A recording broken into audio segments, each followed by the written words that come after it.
This story isn't about revenge, and it's not about watching someone fall. It starts with something much quieter and much more familiar. A message in a family group chat. One sentence that cuts deeper than any argument. Don't come to the weekend barbecue. Not because of work, not because of space, but because someone decided your presence was a problem. And the people who should have had your back, they reacted with likes. Most of us know that feeling. When rejection doesn't come from strangers, but from the table you grew up sitting at. When you don't explode or explain, you just swallow it and reply with a calm, understood, while something inside you finally goes still. That moment when you realize you've been trying too hard to belong somewhere that already decided you don't. This story is about that silence. About what happens after you stop begging to be included. And about the morning after, when the people who pushed you away step into a world they never bothered to see, and discover exactly who they were laughing at all along. My name is Blaze Carver, and I'm going to tell you what really happened from that message, to the moment the truth hit her so hard she couldn't keep the mask on. But before I share my story, I want to know you're here with me and listening. Just say listening in the comments or tell me where you're watching from. I love hearing how far my story can reach. Sometimes even the smallest connection can make a hard story feel heard. And if you can hit subscribe, not because I'm chasing numbers, but because this is one of those stories that's easier to survive when you know you're not alone, and I don't want to tell the rest of it into silence. Thank you. And now, let me tell you everything. The office was quiet in the way only a high floor can be quiet. No ringing phones, no chatter bleeding through glass walls, just the low, steady hum of servers and the occasional sigh of the HVAC pushing cool air across polished stone. Outside my window, Research Triangle Park lay under a heavy North Carolina night, humid dark, the kind of darkness that doesn't feel empty so much as it feels loaded.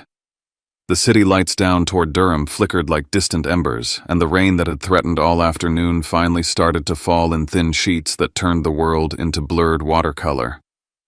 I liked working late for that reason. The building belonged to the people who stayed after hours. The noise left. The politics left. The only thing that remained was the work. On my desk sat a stack of documents thick enough to make a dull thud when you dropped them. They were stamped, tabbed, highlighted, and re-highlighted. The kind of paper that looked ordinary until you understood what it carried. Somewhere inside those pages was the future of Helixara Biorobotics, an expansion of our prosthetic limb program into a partnership big enough to pull the company into every boardroom conversation for the next decade. It wasn't just a collaboration, it was a strategic agreement with money behind it, patents behind it, and a timeline that would grind anyone soft into dust. If it went well, it would change everything. If it went wrong, it would still change everything, just in a different direction. I'd read every line twice. I'd run each clause through my head like a stress test. Liability, deliverables, milestones, data rights, manufacturing, compliance. I'd ask the kind of questions that make lawyers glance at you like you're annoying until they realize you're not annoying, you're dangerous. The whole time my name sat on the last page like a loaded gun. Blaze Carver, Executive Vice President of Engineering. I managed hundreds of engineers. I controlled budgets that could build entire wings of hospitals. I could approve something that would make a quarterly call sound like a victory lap, or I could hold the line until the room got uncomfortable and the deal tightened up the way it was supposed to. Most days I didn't even feel the weight of it. It was just a job, a hard one, a relentless one, but still a job. That night I felt it, because right as I uncapped my pen and leaned forward, my phone buzzed against the glass desk. The sound was small, just a single vibration, but it cut through the stillness like a blade. I glanced down, expecting something from my assistant about Monday's schedule or a text from a vendor who'd missed their deadline again. Instead, it was the family group chat.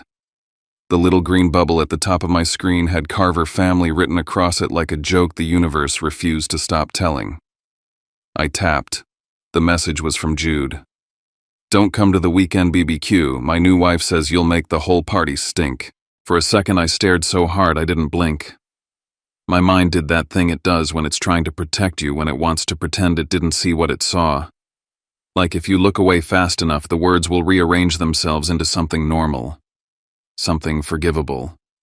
Something that doesn't hurt. but the words didn't move. And then my mother reacted. Not with confusion, not with Jude. What the hell is wrong with you? Not with that's not funny. She spammed the message with likes like she was applauding a comedian on stage.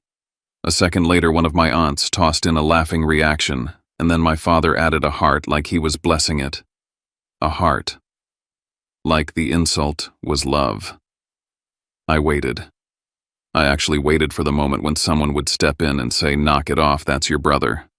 I waited for one single line of defense, 1 ounce of normal human decency. Nothing came. The screen sat there glowing in my hand, and I felt something in my chest go tight, not the dramatic kind of tight you see in movies where a person clutches at their shirt and falls apart. This was quieter. This was like a pressure valve sealing shut. Like the air had been sucked out of a room and you didn't realize until you tried to breathe. It wasn't the insult by itself. It was the history behind it. It was the fact that Jude could write that sentence and feel safe. That he could post it in front of our parents and watch them cheer. That he didn't even have to soften it with a LOL because he already knew how the house worked. Jude was the son in that family, and I was the furniture. Useful when needed, ignored when not, and when someone wanted entertainment, you could always kick the furniture. I didn't cry. I didn't type a paragraph. I didn't ask why. I didn't even say "you hurt me," which is what some softer version of me would have said 5 years ago, 10 years ago, 20 years ago. I just held the phone long enough to feel the heat of the screen against my palm, and then I typed 2 words. Understood. That was it. No punctuation. No emotion. No plea. I set the phone face down on the desk like it was something dirty, and I looked back at the documents in front of me like nothing had happened. I signed where I needed to sign, the pen moving clean and steady across paper, my name forming the same way it always did, controlled, legible, unshaking. I didn't do it to prove anything. I did it because the deal had to be done. Because my work didn't get to pause just because my family had decided to use me as a punchline again. But inside, something had shifted, clear as a click. What that text did wasn't just sting. It did something worse. It shoved me out of a place I should have belonged. It told me I didn't have a seat at the table, not even at the cheap folding table in a suburban backyard, where they served hot dogs and pretended we were a normal family for 3 hours. And the humiliation wasn't only that they didn't respect me, it was that they enjoyed showing me they didn't respect me. They liked it. They liked the little power rush of pushing me around in public like my feelings were part of the entertainment. And the most bitter part, the barbecue, was at Jude's house this year. At least that's what he called it. My place he'd been telling relatives for weeks, my backyard, my grill, my rules. I glanced at the calendar open on my computer screen Sunday afternoon, the address listed under the event. And for a moment my eyes snagged on something that didn't belong in a family calendar at all. A line item that lived in a totally different part of my life. A recurring reminder I kept for myself tucked into my financial folder, the one I reviewed like clockwork because it was how I stayed in control: property tax due dates, insurance renewals, maintenance reserves. That address was in those reminders too. The same street, the same house number, 3 years of payments, 3 years of quiet upkeep, 3 years of a responsibility I'd carried without letting anyone see the strain of it. And Jude was uninviting me from the backyard I'd been paying for. My family had never understood what I did. They still thought engineering meant I fixed machines in a basement, that I wore a white coat and cleaned beakers. Jude used to call me lab rat like it was clever. Paige, his new wife, had picked up on it immediately. I'd met her a handful of times, and every time she spoke to me, she did it like she was talking to someone beneath her. She'd made a whole personality out of being shiny and loud and unbothered, the kind of woman who could turn any room into a stage just by walking into it. The first time she looked at my hands, she wrinkled her nose like she'd smelled something bad and said, "So, do you ever get that chemical smell out?" while everyone chuckled like she'd just done stand-up. That was Paige. She didn't just insult you. She made sure the insult landed in front of an audience. And now she'd decided I didn't get to be at the barbecue because I'd make the whole party stink. My mother had liked the message like she was proud. My father had added a heart like the humiliation was affectionate. I could have told them the truth right then. I could have typed funny you say that considering I pay the taxes on that place. I could have cracked the whole illusion with one sentence. But I didn't. I didn't correct them. I didn't defend myself. Not because I didn't have the ammunition, but because I'd spent most of my life believing something that sounds pathetic when you say it out loud, that if I stayed small enough, if I stayed humble enough, they might love me for me. If they knew I had money, they would love my wallet, not my soul. So I let them think I was a nobody. I let them build their jokes on that foundation. I let them laugh because I told myself it was better than being used. That night after I signed the final page, I capped my pen and slid the documents into the outgoing tray. My hand didn't shake. My face didn't change. The only visible thing I did was reach down, open the top drawer of my desk, and place my phone inside it. Then I turned the key and locked it. A simple movement, a small sound. Metal on metal. The kind of click you barely notice unless you're listening for it. I sat back in my chair and looked out over the wet, glimmering sprawl of the triangle. Durham and Raleigh and the dark patches of trees in between. The world outside was damp and heavy. My office smelled faintly of coffee and paper and cold air. In the glass, my reflection stared back a man in a crisp shirt with his sleeves rolled to the forearms, jaw-tight eyes, too calm. 32 years old and somehow still that kid who used to stand in the kitchen holding a ribbon or a report card and waiting for a good job that never came. I didn't know exactly what I was going to do yet. I wasn't sitting there plotting revenge like some cartoon villain. But I did know one thing with absolute clarity, the kind that settles into your bones and changes your posture. If they wanted me gone from the party, they were about to learn what it meant to be gone from everything else, too. Outside, the rain thickened, tapping at the window like impatient fingers. The night in Durham was humid and dark, but my mind felt bright and cold, as if some internal lock had finally slid into place and refused to open again. I didn't wake up one day and decide my family was cruel. Cruelty like theirs doesn't announce itself with a single dramatic moment. It builds the way salt builds on metal, quiet, steady, and visible, until one day something important breaks and everyone acts shocked. When I think about where it started, I always end up back at the coast. A little town in North Carolina, where the air smelled like sun-warmed pavement and brackish water, where the summers were loud and sticky and everyone knew everyone's business. We weren't poor, but we weren't comfortable either. My parents lived in that tight space where appearances mattered because money didn't.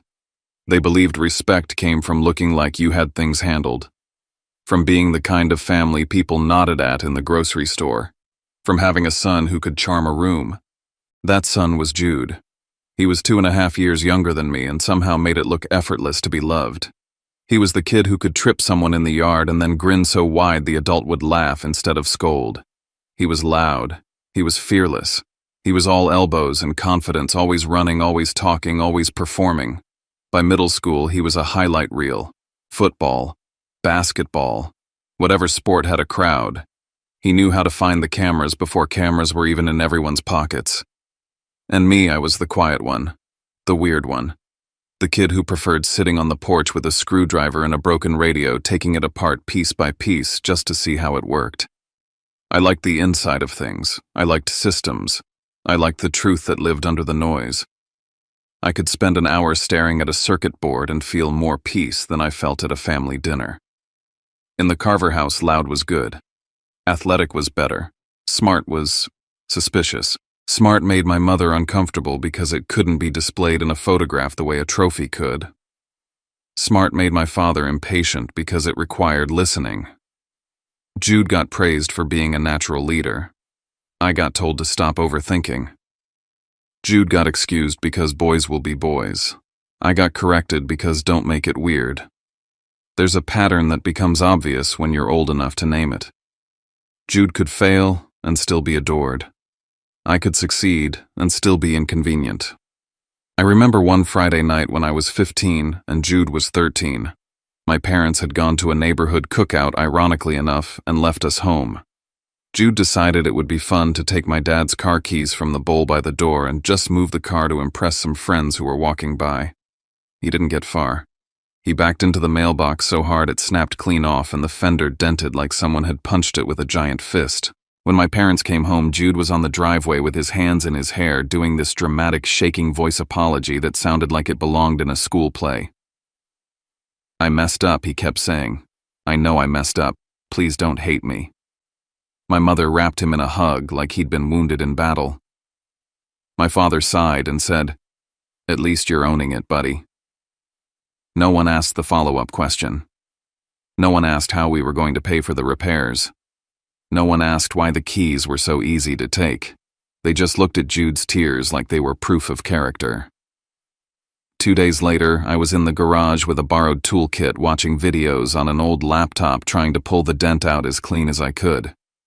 I'd called a friend's dad who knew bodywork. I'd offered to mow lawns to cover the cost of a new mailbox. I didn't do it because I wanted Jude punished. I did it because someone had to fix it. That's what I was in that house to fix. When the car looked passable again, my father clapped Jude on the shoulder and told a neighbor he learned his lesson. Kid's got a good heart. Jude stood there nodding like a hero. No one mentioned the hours I spent in the garage. No one mentioned the lawns I mowed. The credit went to Jude for being sorry. The labor disappeared into the background where I lived. And that was just one example. There were dozens. Little debts Jude made that got quietly paid. Little messes Jude created that got quietly cleaned. Every time I did it, a part of me thought, maybe this time they'll notice. Maybe this time they'll see I'm not just useful, I'm worth something. They never did. The clearest memory I have is from junior year of high school. I'd entered a state science competition with a project that was basically my whole heart on a poster board prototype sensors, a crude little controller I'd soldered by hand, pages of notes I'd written until my wrist cramped. I won. Not a participation ribbon. I won. I came home with a blue ribbon and that buzzing, almost weightless feeling of being proud of yourself without needing permission. I walked into the kitchen and my mom was boiling pasta, Jude's favorite. Jude had twisted his ankle at practice, and the injury had turned him into a celebrity in our house. My mother kept asking if he needed ice, if he needed pillows, if he needed company. I stood there holding the ribbon like it was a passport into being seen. "Mom," I said, trying to keep my voice steady, "I won." She glanced over her shoulder for half a second, eyes flicking across the ribbon like it was a receipt. "That's nice, Blaze," she said. "Don't put it on the fridge, though. I don't want the magnets scratching the finish." Then she turned back to the pot and said, "Can you run to the store? Jude needs more ice." I remember my face burning. Not because I needed a parade. I just wanted one moment of recognition. One sentence that said, "I see you. I'm proud of you. You matter." Instead, I got instructions. An errand. A reminder that the kitchen was a stage and I was just the crew. That feeling, the feeling of being background noise, followed me into adulthood. It didn't go away when I got into college. It didn't go away when I earned scholarships. It didn't go away when I landed internships that made my classmates' jaws drop. My parents didn't hate me. That's the thing that makes it so hard to explain. They weren't monsters. They were just selective with their love. They loved what made them look good. Jude made them look good. I made them uncomfortable. Too quiet. Too intense. Too different. So I learned early to stop expecting anything. I learned to hold my wins close to my chest so I wouldn't feel stupid when no one clapped. I learned to become my own witness. I went to college on a mix of scholarships and sheer stubbornness. I worked nights in labs, not glamorous ones, real ones where you cleaned, calibrated, recorded, repeated. I took internships that didn't sound impressive until you understood what they meant. I moved to bigger cities, then back to North Carolina when the Triangle started booming and Helixera began to grow. I didn't climb by luck. I climbed by being the guy who solved problems without needing applause. And somewhere along the way, I stopped being the quiet kid who likes machines and became an engineer people listen to, then a manager, then a director, then someone who sat in rooms with investors and regulators and made decisions that affected real lives. The higher I climbed, the more I realized something respect exists out in the world. It's real. You can earn it. You can build a life where people see you clearly. But at home, I was still the weird kid with the screwdriver. My parents never asked what I actually did. Not once. They didn't ask what it meant that I worked at Helixera. They didn't ask what my title was. They didn't ask why my schedule was brutal or why my job required me to fly out for conferences and meet with partners. They only asked me if I could fix their router, if I could look at their printer, if I could just take a quick look at a weird charge on their bank statement. And I let them. Because part of me still hoped. Part of me still believed that if I stayed helpful, if I stayed humble, if I didn't make them feel small, they would eventually turn around and say, "You know what, Blaze? You're good. You're enough." That's why I kept my money quiet. That's why I kept my role quiet. Not because I wanted to be mysterious. Because I didn't trust them. Because I knew deep down that if they ever saw me as a resource, they would stop seeing me as a person entirely. Then Paige Lark showed up. Jude met her, and it was like watching someone light a match near gasoline. She was flashy in a way that screamed practiced. The kind of woman who used her voice like a weapon sweet when she wanted something sharp, when she wanted to cut you down. She wore bright colors, loud jewelry, expensive-looking things that somehow always had a faint wrongness to them, like the label was close but not quite right. She was obsessed with image, with the idea of levels, with being seen. The first time she met me was at a holiday dinner. Jude had brought her in like a trophy, his hand on the small of her back, his chest puffed like he'd finally won something. Paige smiled at my mother, complimented the table settings, laughed too loudly at my father's jokes. Then she turned to me and looked me up and down like she was evaluating a used car. "So you work in a lab," she said, voice pitched just high enough to make people listen. "Is it like chemicals? Does that smell ever really wash off? I'm just curious." The table went quiet for half a beat, the way it does when everyone senses an insult but doesn't want to be the one to call it out. I opened my mouth to correct her gently. "It's not that kind of lab," but Jude snorted like she'd nailed a punchline. "Blay is basically a robot," Jude said, grinning. "He doesn't even know how to have fun." My mother laughed. My father chuckled and patted my arm like I was a kid who needed encouragement. "It's honest work," he said. "Nothing wrong with being technical." Technical? Like I was a guy who fixed air conditioners. I smiled, the kind of smile you learn when you've been in rooms where you can't afford to show your real face. I sipped my water and let it go because that's what I always did. I swallowed the humiliation and told myself it wasn't worth the fight. I told myself they didn't know. I told myself ignorance was different from malice. But Paige wasn't ignorant. Paige was intentional. In the months after the wedding, the comments got sharper. She'd talk about ambition with this fake motivational tone, then glance at me and say something about how some people settle. She'd make jokes about my apartment being sterile. She'd call me Mr. Spreadsheet like it was cute. Every time she did it, Jude would laugh first, like proving he was on her side mattered more than proving he had a spine. And my parents would watch it happen and do nothing. Sometimes they'd even join in because joining in was easier than admitting something ugly was taking root. So when Jude texted that I'd make the whole party stink, it didn't come out of nowhere. It was the purest, simplest version of what they'd been saying for years: you don't belong. You're embarrassing. You're not like us. We'd rather you stay out of sight. And the detail that made it cut deeper than anything else was the location. The barbecue wasn't at my parents' place. It wasn't at some park pavilion. It was at Jude's house, the one he bragged about like he'd earned it. The one tied to my financial reminders. The one I'd quietly kept afloat. That's the thing about being the family utility player. They don't just take your labor. They take your silence, too. They take the way you cover for them, and they turn it into their identity. Jude didn't just live in that house. Jude built a whole narrative that the house was proof he was thriving, that he'd made it, that he was the kind of man who could host a big family barbecue with music and beer and confidence. And I let him. Because he was my brother. Because I still had that old weakness where I believed love meant sacrificing without being asked. Because I wanted stupidly for Jude to become the version of himself my parents had always promised he was.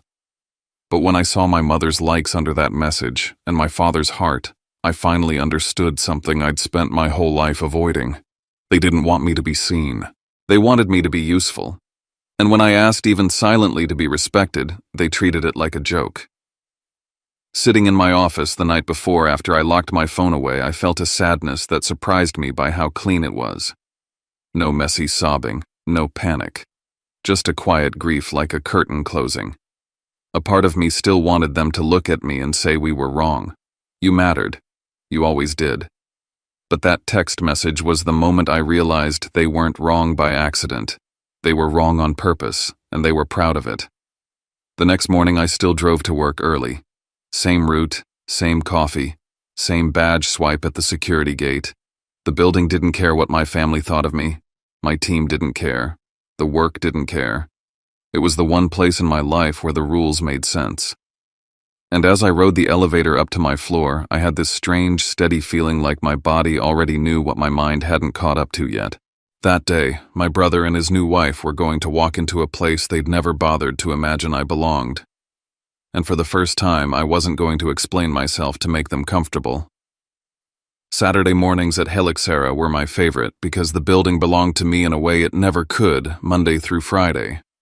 The parking deck was mostly empty. The lobby lights were dimmed down to that soft corporate glow, and the usual background noise of people trying to prove they mattered had evaporated. No forced smiles. No hallway negotiations. No calendar pings every 8 minutes. Just quiet, clean control. I could hear my own footsteps on the carpet as I walked the long corridor toward my office. And for a few minutes, it almost felt like the world was simple. Badge in, door open, work, results, repeat. I set my coffee down and pulled the final design package up on my monitor, the one I'd been combing through all week for a demo we'd run for a defense medical partner, a hybrid audience that asked brutal questions and expected you to answer without blinking. The demo wasn't just a tech showcase. It was the hinge on a long-term contract that could lock in funding for years, the kind of deal that turned prototypes into production and made the board stop asking what you did all day. The design on my screen was elegant in the way the best engineering is clean, purposeful, almost quiet. A myoelectric interface that didn't just read muscle signals but learned them. A control algorithm that adapted in real time. A limb that could become part of someone's life instead of a reminder of what they'd lost. I'd been staring at that work for so long it lived behind my eyes, but it still made my chest tighten in a way my family never understood. This mattered. It wasn't lab stuff. It was people walking again. People holding their kids. People getting pieces of themselves back. I was in the middle of highlighting a tolerance spec when the intercom on my desk beeped. It startled me because the building was supposed to be asleep. On Saturdays, reception was usually a security guard and a sign-in sheet. The only reason my assistant Mina was even there was because I'd asked her to come in for a couple hours to help with files. I tapped the button. Yeah. Mina. Her voice came through tight, like she was trying to keep it professional while something inside her was flaring. Mr. Carver, I'm sorry to bother you. There are 2 people at the lobby desk insisting they need to see whoever handles the money. They said it's urgent. They're calling themselves family. For a second, I just sat there staring at the screen like the words hadn't landed. Jude had never come to my work. Jude barely acknowledged my work. He called it your lab the way someone calls a high school job that little gig, like it wasn't real life. He didn't know which building I was in, which floor, what I actually did. He hadn't cared enough to learn. Who are they? I asked, already knowing the answer. Mina hesitated like she hated being the person who confirmed it. Jude Carver and his wife. Paige. The name hit me like a match flicked into dry grass. I didn't feel panic. I felt focus. A crisp, fast-clearing focus, the kind that shows up when your brain recognizes a threat pattern. Send them up, I said. Mina paused. Sir. Security can remove them. Paige is loud, and she's filming on her phone. I kept my voice even. Send them up. And Mina start a note. Time names what they say everything. Loop security in quietly. I want the hallway camera saved. Understood, she said, and I could hear the relief in her voice that I'd taken control. I stood up and smoothed my shirt the way I always did before stepping into a difficult meeting. Not because I was nervous, because details mattered. Optics mattered. I walked over to the cabinet and poured sparkling water into a glass, then set it on my desk like I was expecting a vendor. I didn't rush, I didn't fidget. I took a breath and looked around my office the way someone surveys a battlefield. The leather chairs, the framed patents, the award from a medical nonprofit we'd partnered with, the glass wall that turned the whole city into a backdrop. I thought about that message from the night before, "Don't come to the weekend BBQ. You'll make the whole party stink," and the way my parents had liked it like it was cute. I thought about how Jude had pressed send without fear, and I realized why they were here. It wasn't because they missed me. It wasn't because they wanted to make it right. It was because Paige had smelled something. Paige always smelled something. She'd looked at my quiet life and decided it didn't match the story she wanted to tell about me. People like her didn't believe in quiet success. They believed in status signals. If you didn't flash it, they assumed it didn't exist. So she'd mocked me. She'd tried to put me back into the small box that made her comfortable. But now she was at my building demanding money like she was owed it. The elevator dinged at the end of the hall. I watched through the glass as they stepped out. Paige came first like always, bright heels that clicked too sharply against corporate carpet, a fitted dress that belonged at brunch, not a research campus, sunglasses pushed up on her head hair too styled for 9 a.m. on a Saturday, a designer bag that was close enough to the real thing to fool someone who didn't pay attention, but the stitching was just off if you knew what you were looking at. Jude followed behind her in jeans and a polo shoulders, rounded eyes darting like he'd walked into a museum where he wasn't allowed to touch anything. He looked around at the quiet, the clean, the expensive nothingness that screamed money without ever saying the word. Paige leaned toward him and said something, and even through the glass I could see Jude flinch the way he always did when she snapped. They walked down the hall, reading nameplates like tourists. Paige pointed at a door that said CFO and laughed like it was funny that adults had titles. Then she tilted her head, scanning for something she could use. When they got to the double glass doors outside my office, Paige stopped so abruptly Jude almost ran into her. Her eyes locked on the metal lettering mounted beside the door. Executive Vice President of Engineering, Blaze Carver. She read it once. Then again slower, like the words might rearrange into something that made sense. Her mouth opened slightly. Jude stepped up beside her, saw the same sign, and went pale in a way I'd never seen. He didn't look angry. He looked robbed. Like someone had stolen a story from him. Like the world had cheated by making me real. I pressed the button under my desk. The doors slid open with a soft, controlled whoosh. "Come in," I said. I didn't stand. I didn't smile. I stayed seated in my chair with my hands folded on the desk the way I did when I was about to negotiate with someone who thought they could bully their way into terms. Paige walked in like she was entering a courtroom. Her heels slowed. Her eyes flicked over my office, the view, the furniture, the awards, the calm. Her face twisted between rage and shock the way it does when someone realizes they misjudged the room and now they have to pretend they didn't.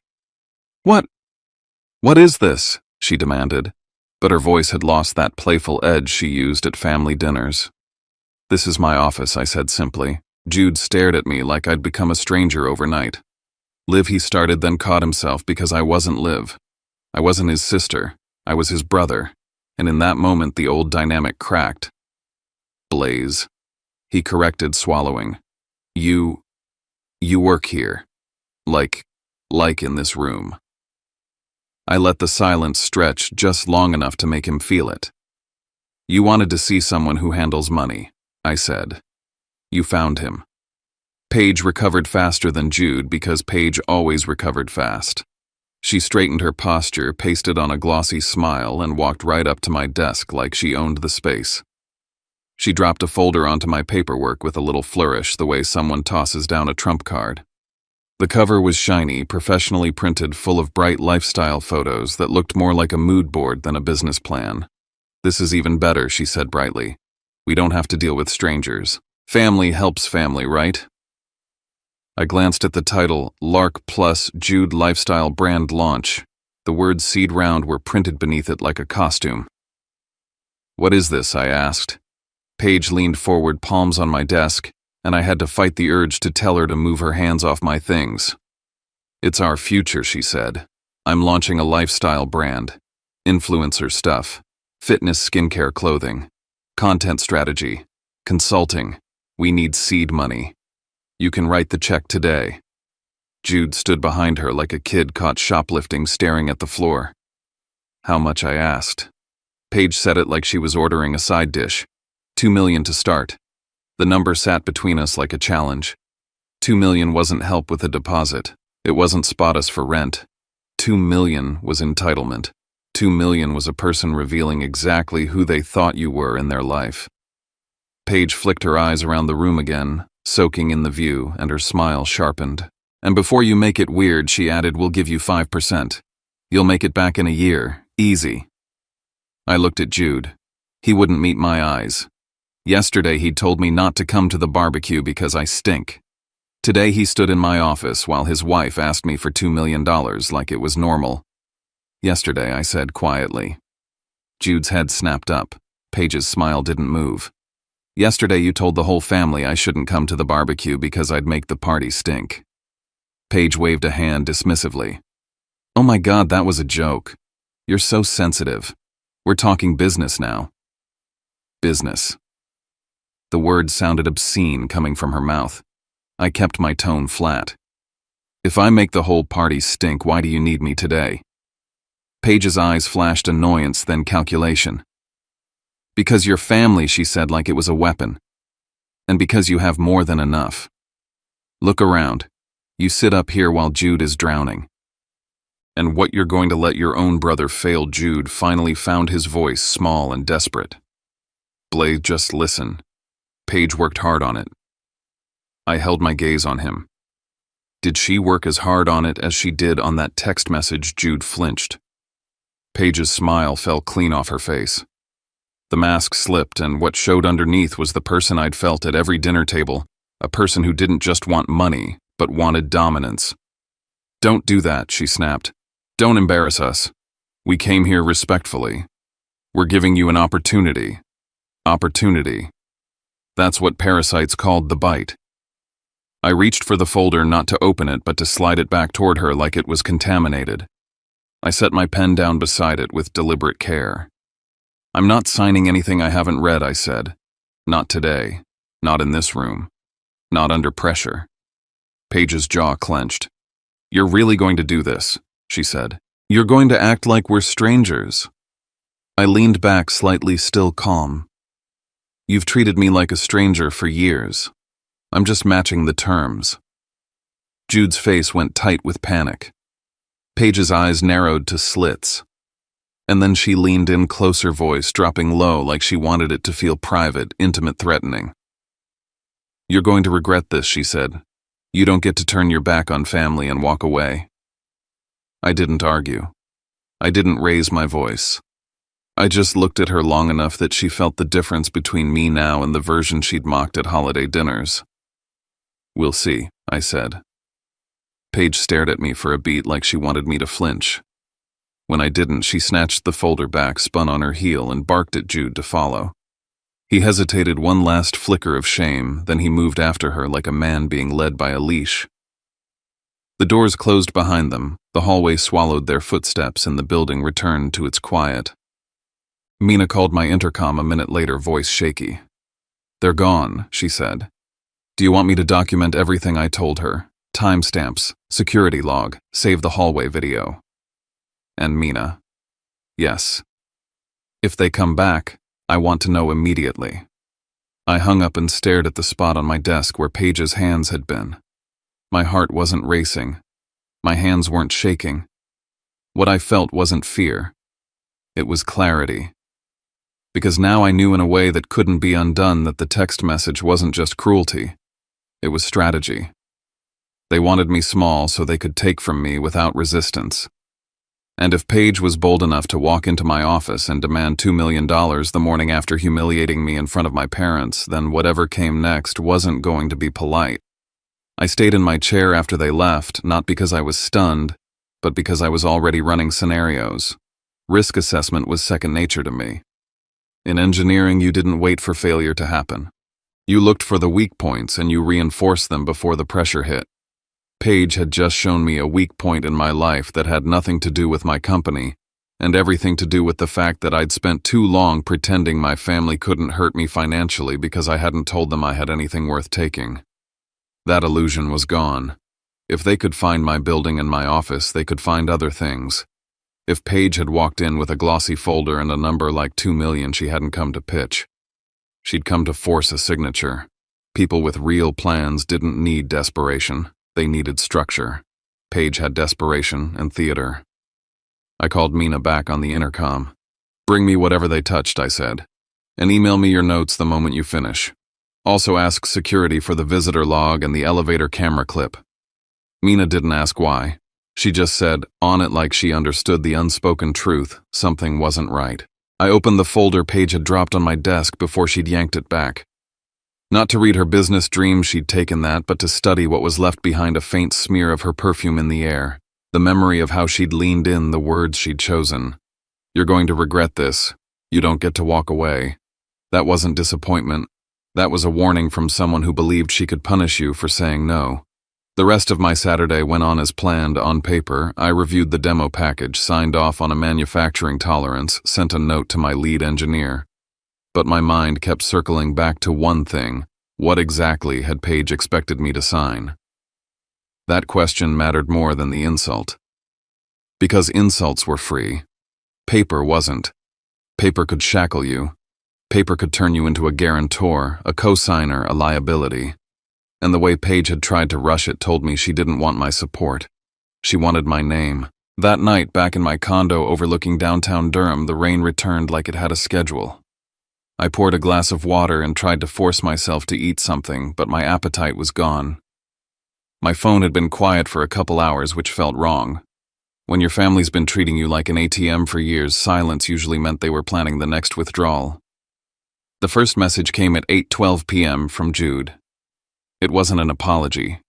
It was a complaint wrapped in a plea. "Blaze, what was that today? Paige was just trying to help us. You embarrassed her." I read it once and didn't respond. A minute later, my mother texted, "Your brother is upset. Why would you treat him like a stranger?" Then my father chimed in. "Son, Paige is particular. She gets emotional. Just smooth it over. Particular. Emotional. The same words they used every time someone hurt me and they wanted me to pretend it didn't matter." I put the phone down, walked to the window and watched the headlights smear across wet streets far below. That was when the bank alert hit. It wasn't a text. It was an email notification that made my stomach go cold before I even opened it, because the subject line was the kind of thing you didn't get on a normal Saturday night. Fraud alert. New credit inquiry. I opened it. Then I opened my bank app.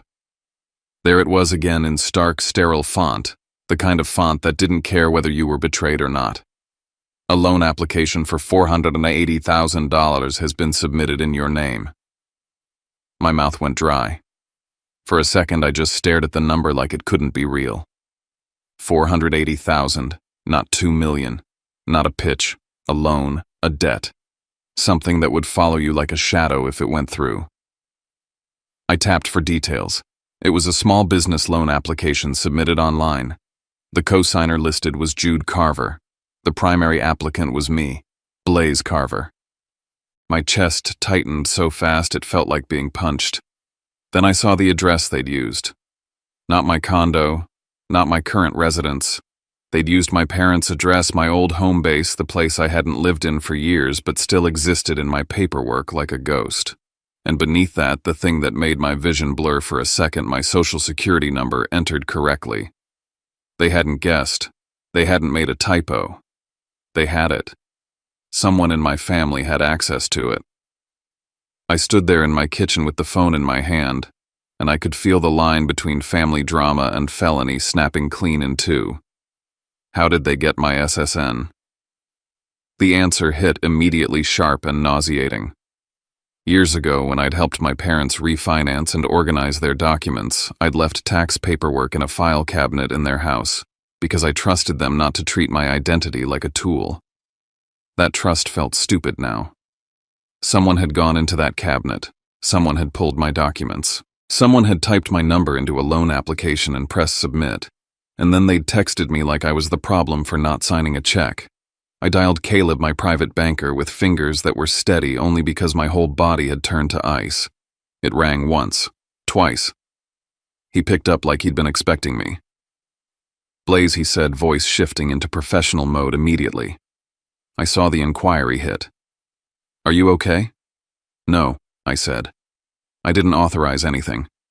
There's a loan application in my name. I know, he said.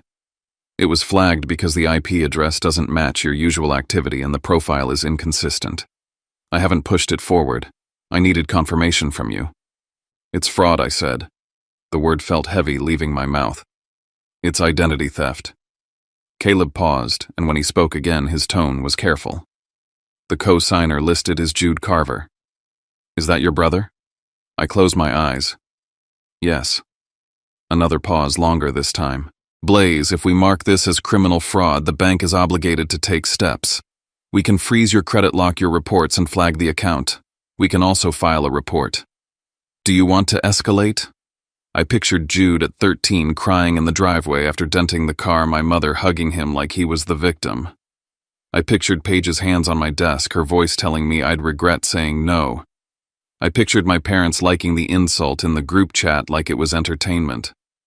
And then I pictured my credit ruined, my name tied to debt I never agreed to, my future compromised because someone wanted to play business on my back. Yes, I said. Reject it. Freeze everything. Put a lock on my credit reports. I want alerts on every inquiry. And Caleb, document everything. I want timestamps, IP address if you have it, every detail. Understood, he said. And I could hear the shift now. It wasn't a family matter. It was a case file. I hung up and sat down at my kitchen counter staring at my phone like it was evidence, because it was. The next 10 minutes were a flood. Messages slammed into the family group chat like they were coming from people who thought shouting could rewrite reality. Jude. Why did you block it? We were approved. Paige. You're trying to sabotage us because you're jealous. My mother, Blaze, just sign what they need so this can be done. My father, family helps family. Don't take this too far. No one wrote, are you okay? No one wrote, did we mess up? No one wrote, who took your SSN? They were furious. I'd stopped them from taking what wasn't theirs, and they said it like I was the thief. My hands didn't shake. I didn't cry. I did what I always did when something broke. I built a system to contain the damage.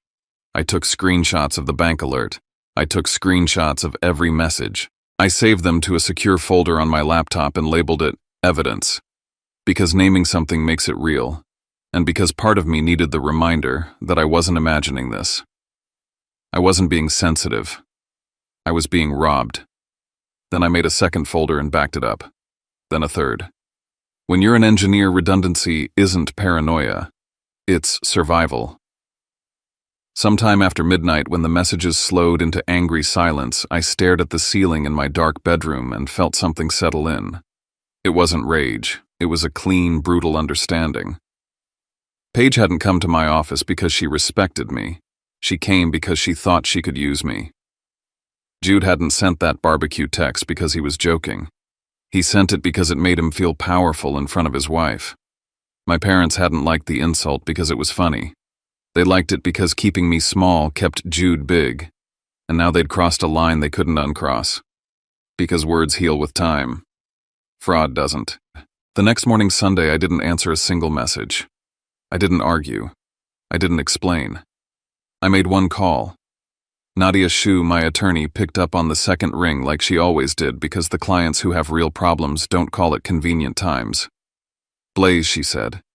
Tell me what happened. I told her everything from the group text to the office visit to the loan application, each fact in order, each timestamp as close as I could get it. When I finished, there was a beat of silence. Then Nadia's voice turned precise. You need 2 tracks, she said. Financial identity fraud and asset protection. We'll handle the bank and the report, and we'll also review any property exposure. Do you own anything they might be tied to? I looked out my window at Durham, waking up under gray skies, and thought of Jude's barbecue address. Thought of my financial reminders. thought of the house he called his. "Yes," I said quietly. "There's a house. Then we move." Nadia said, "Monday morning, bring everything you have. We're going to lock this down." I ended the call and set my phone on the counter. For the first time in my life, I wasn't wondering how to get my family to love me. I was wondering how far they were willing to go when love wasn't enough and money was on the table. And I already knew the answer was going to be ugly. I thought I would sleep on Sunday morning. That was the lie my body told itself when I finally shut the lights off sometime after midnight. In reality, I woke before dawn with my mind already running at full speed like a server that never powered down. The ceiling above my bed was still dark, the city quiet, but inside my head everything was active and sharp.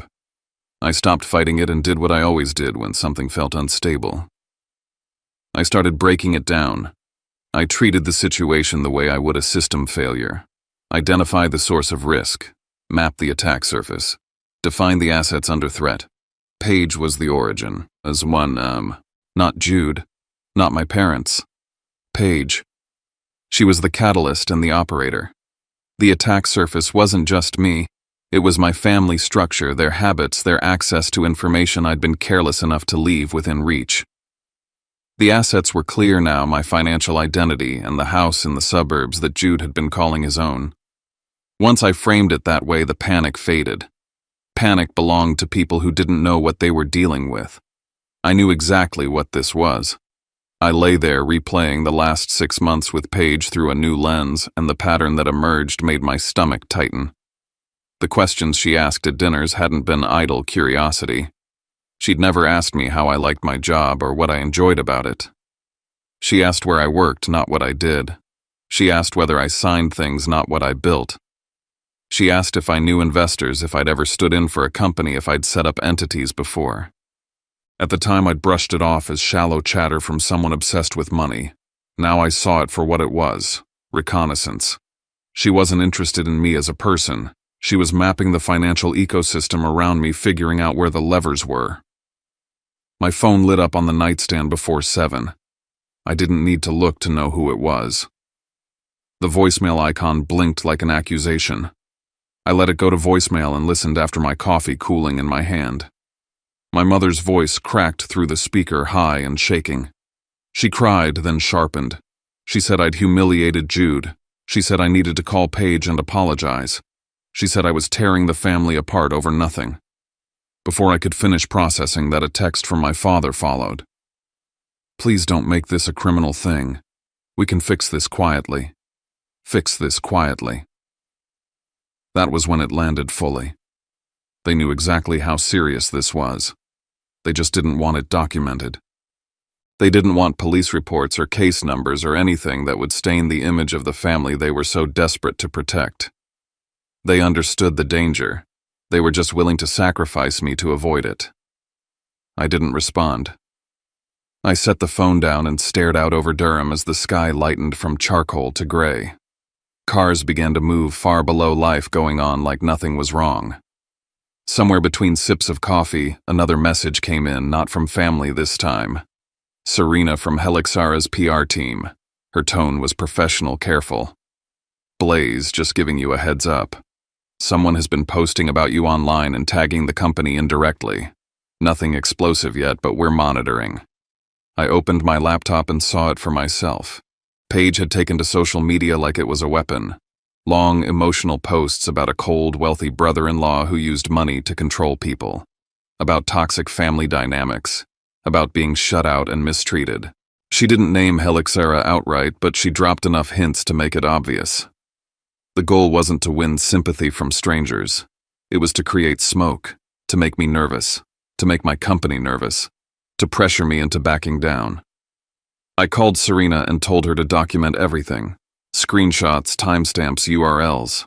I told it to flag any external emails referencing my name. That instruction paid off faster than I expected. Within an hour, IT forwarded me an email Paige had sent to a general company inbox posing as a concerned family member. She implied I was unstable, that I was in a legal dispute with my family, that partners should be cautious. It wasn't subtle, it was sloppy, and it was dangerous. I told IT to preserve the email headers and server logs. Evidence mattered. I wasn't going to argue with her in public. I was going to outlast her in private. That evening, just as the light was fading again, my doorbell rang. No delivery notification, no call. I checked the camera and saw only a thick manila envelope sitting on the mat. No postage, no return address. I opened the door and picked it up, and before I even turned it over, I knew who it was from. My father's handwriting was unmistakable. Careful. Old-fashioned. The kind of script that came from years of signing checks and Christmas cards. I carried it inside like it might explode if I handled it wrong and set it on the kitchen table. I didn't open it right away. I stood there for a long moment breathing because I already knew whatever was inside would change the shape of everything. Inside was a note and a stack of papers thick enough to feel heavy in my hands. The note was short and raw in a way my father rarely allowed himself to be. He admitted he'd hired a private investigator months ago. He said something about Paige had never sat right with him. She talked too easily about assets and leverage for someone who never seemed to have any. He said he was afraid of my mother and afraid of Jude, afraid of being the bad guy, so he hadn't shared what he'd found. He told me he didn't know what to do. He told me I was the only one in the family who thought clearly. And then he asked me to handle it. I sat down and went through the file the way I would review a technical report. Page by page. No emotion. Just data. Paige had moved states repeatedly, addresses that barely overlapped, multiple civil judgments for unpaid debts, a bankruptcy, and then the centerpiece, her previous marriage, Colt Merrick. The report laid it out cleanly. Credit cards opened in his name without his consent. Loans taken out with forged signatures, tens of thousands of dollars burned through and left behind. Colt lost his business, lost his home, spent months living out of his truck. Paige walked away and started over somewhere else with a new story. One line in the report made my hands go cold. Paige had recently inquired about life insurance policies for Jude. The timing lined up with the debt section further down the page. Jude's credit cards maxed, personal loans, a car loan in his name for a vehicle Paige drove. Jude wasn't just irresponsible, he was being hollowed out. Paige had drained him dry, and now she was looking for the next source. The loan application in my name wasn't an anomaly. It was the next phase. I didn't sit there debating whether Jude deserved it. That wasn't relevant. This wasn't about punishment. It was about containment. Paige had exhausted Jude's resources and moved on. I was the fresh target. I dialed the number listed for Colt Merrick. It rang several times before a rough, wary voice answered.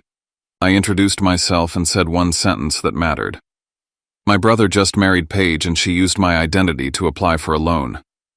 There was a long silence on the line, the kind that told me he was reliving something he'd buried. When he spoke, his voice was tired. He told me to run. I told him I wasn't running. I told him I wanted to stop her pattern. I offered to fly him to Durham and put him up not as charity but because his lived experience mattered. He agreed after a moment. Not eagerly. Resigned. Like someone who knew this fight had been coming back around eventually. After we hung up, I texted Nadia and asked her to prepare 2 sets of documents. One for law enforcement regarding identity theft. One for terminating occupancy at the house under my LLC. I looked at the calendar and saw the barbecue still marked in bold. Sunday afternoon. Same address. I didn't feel dread.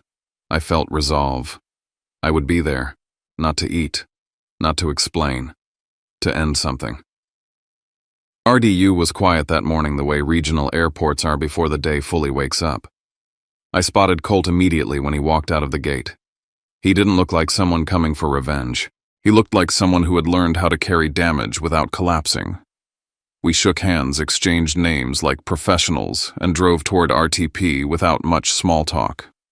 At a diner near campus, I ordered coffee and slid my father's file across the table.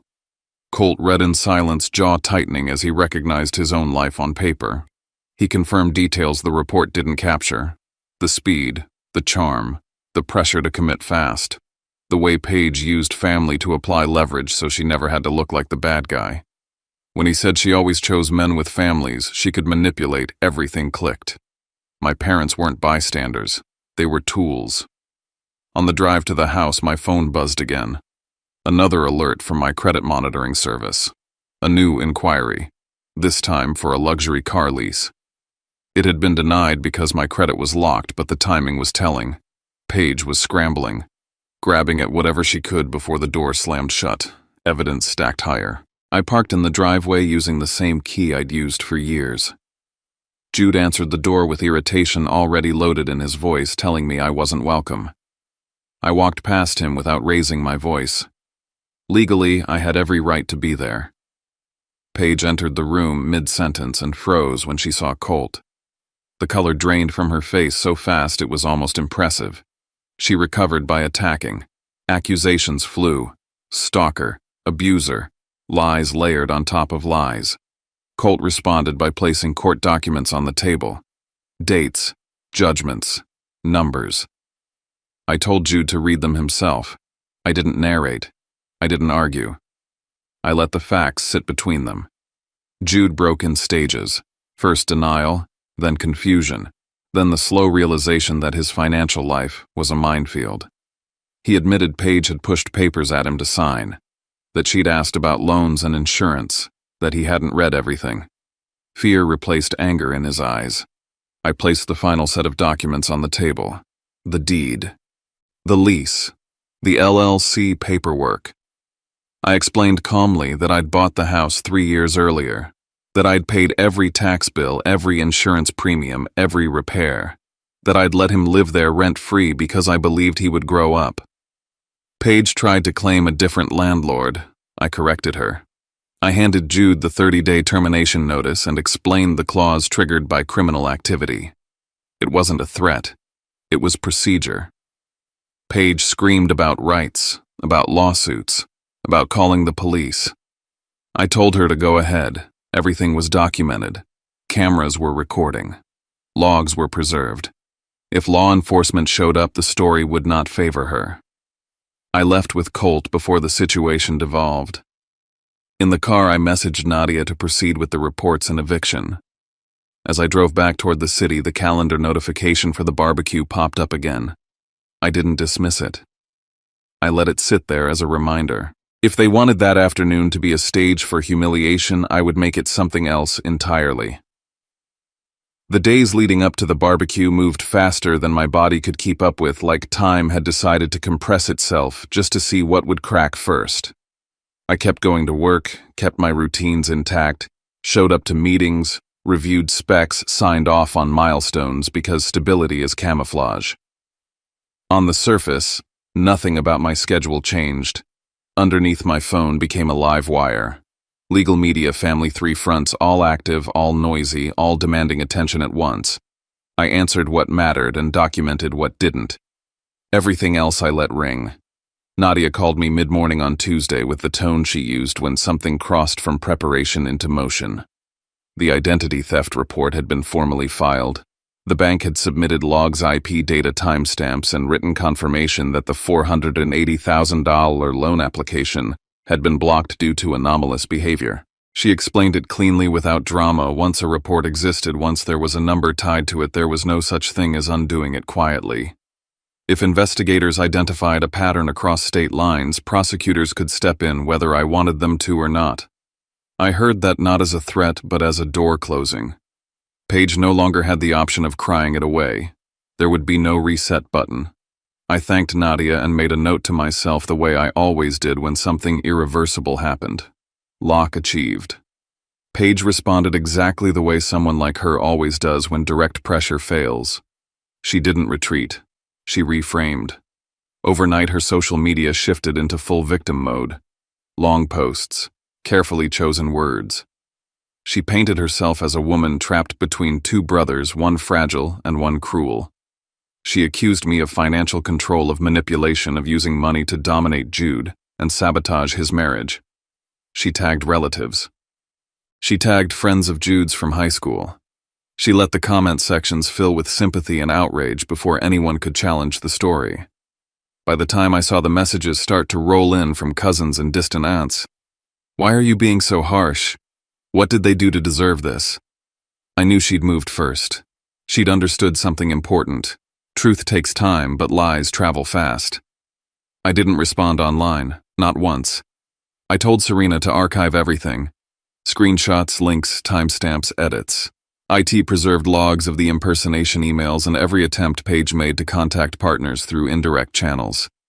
I gave a single instruction and repeated it until everyone understood: no public arguments, no explanations, no corrections. We would build a record so complete that if the company ever needed to send a cease and desist or demand takedowns for defamation, the foundation would already be in place. Silence wasn't weakness, it was insulation. Wednesday afternoon, my mother showed up at the lobby of Helixera without warning. I heard about it from security before I saw her. She was crying loudly enough for the receptionist to hear, telling anyone who would listen that I'd thrown my brother out, that I was destroying a young marriage, that I was punishing them all out of spite. I took the elevator down because optics matter whether you like it or not. I didn't bring her upstairs. I met her in the lobby where cameras and witnesses existed. She didn't ask me what Paige had done. She didn't ask me how my identity ended up on a fraudulent loan application. She repeated the same lines like a script: family doesn't do this to family. Jude is your brother, you're making us look bad. When I said calmly and clearly that using my social security number to apply for a loan was not a misunderstanding but a crime, she dismissed it with a wave of her hand. She called me cold. She said I'd changed. She told me if I kept going down this path, I shouldn't expect invitations anymore. Holidays, birthdays, anything. She framed it like leverage. I accepted it where we stood. I told her I would rather lose a family that saw me as a wallet than allow a fraudster to keep using that family as a tool to corner me. I told her I wasn't negotiating my safety or my name. Then I walked away. I didn't raise my voice. I didn't justify myself. I left her standing in the lobby because for the first time in her life an ultimatum didn't land. She wasn't used to that. Thursday night, Nadia sent me an update on the eviction process, and something I already understood but needed confirmed. Legally, I had the right to be on the property because I was the authorized representative of the owning LLC. What I didn't have was the right to be sloppy. Any raised voice, any physical blocking, any action that could be edited into a narrative of intimidation would be used against me. So I planned the barbecue the way I planned deployments: entry, exit, placement of documents, order of presentation, witnesses, copies, redundancy. That was the night Jude finally messaged me directly, not in the group chat, not with bravado. His tone was panicked, fragmented. He said Paige was demanding loyalty, that she was telling him if he didn't stand against me publicly, she'd destroy him. He tried to soften it by saying she was stressed, that the loan was supposed to be a surprise, that everything had gotten out of hand. I read between the lines easily. Jude was trapped and terrified not of losing me, but of losing the fragile equilibrium he'd built around himself. I didn't rush to save him. I just marked the reality. At the barbecue, Jude would try to make me the villain if it bought him a few hours of peace. I spent Friday assembling the folder: deed, LLC operating agreement, eviction notice, police report number, bank confirmation, Gordon Klein's summary of Paige's history, key pages from her previous marriage with Colt, a breakdown of Jude's debt. I printed duplicates because I knew she'd try to grab or tear something. When I finished, the folder sat on my table like a sealed door. I wasn't bringing it to hurt anyone. I was bringing it to end something. I slept that night without dreams. The neighborhood in Cary looked exactly the way it always did when people wanted to pretend everything was fine. Cars lined the street, smoke curled from grills, music thumped softly from backyard speakers, laughter floated over fences. I parked, shut off the engine, and sat for a moment with my hands on the wheel, breathing evenly. I wasn't angry. I wasn't nervous. I was prepared. I adjusted my jacket, picked up the folder from the passenger seat, and stepped out. The sound dipped when I walked into the backyard. Not silence, but a noticeable thinning like air being pulled from a room. Paige saw me first. Her face shifted, fast surprise giving way to fury because she'd counted on my absence. She shouted that Jude had told me not to come, that I was ruining the party.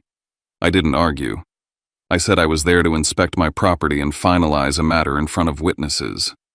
I walked straight to the long table where food had been laid out and placed the folder down with a firm, deliberate motion. Paper met wood. Conversation died. I looked past Paige and met my parents' eyes, then the eyes of relatives who had laughed in the group chat. I told them I would be brief, that if anyone thought I was lying, they were welcome to verify every document through public records. I opened the deed first and explained plainly that I'd purchased the house 3 years earlier so Jude wouldn't lose a place to live, that I'd paid taxes, insurance, repairs, that Jude had never paid rent, that everyone standing there was on property owned by someone they'd just mocked. The reaction was immediate and heavy. Whispering, phones coming out. I followed with the eviction notice and explained the legal basis without emotion. Financial fraud and identity misuse. 30 days. All communication through counsel. I made it clear it wasn't about hate. It was about crime. Then I placed the police report number and bank confirmation on the table and said the sentence that mattered. Someone had used my social security number and my parents' address to apply for a $408,000 loan. Jude was listed as the co-signer. It had been recorded. My mother went pale. Several relatives stopped filming because this was no longer gossip. I opened the PI report next and summarized the pattern without reading it aloud. Credit abuse. Loans in a spouse's name. Flight to a new state. I added that Paige had recently asked about life insurance while Jude was deeply in debt. The shock finally reached the crowd. This wasn't drama. It was danger. Paige lost control then. She turned on Jude, calling him useless, blaming him for failing to give her the life she wanted. The mask shattered in real time. Jude collapsed into himself, unable to hold the image he'd built. I didn't savor it.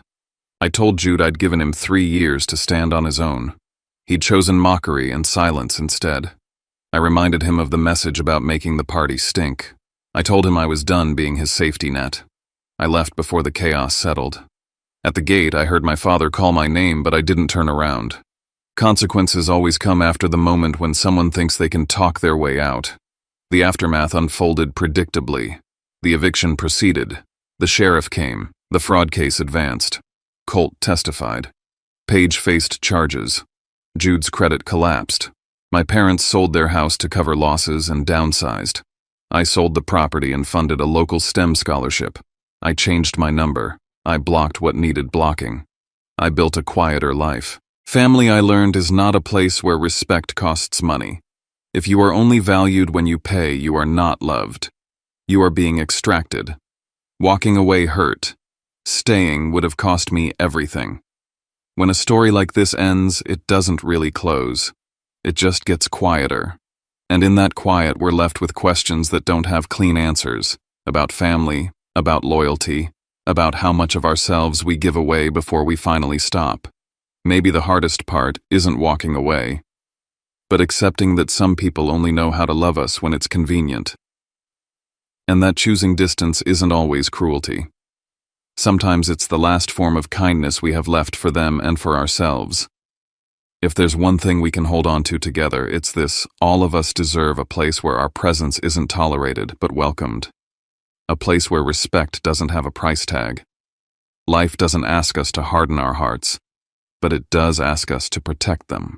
And sometimes the most human thing we can do is step back, breathe, and let the truth settle where it needs to settle. If this story touched something in you, and if you feel like sharing, you're welcome to leave a few lines in the comments. Not to explain, not to prove anything, just to be heard. And if you'd like to stay with us listening, sharing, sitting with stories like this, you can subscribe and become part of this small space where we don't rush to judge, we just listen. Thank you for spending this time with me, with us. Take care of yourself. And I hope to see you again right here next time.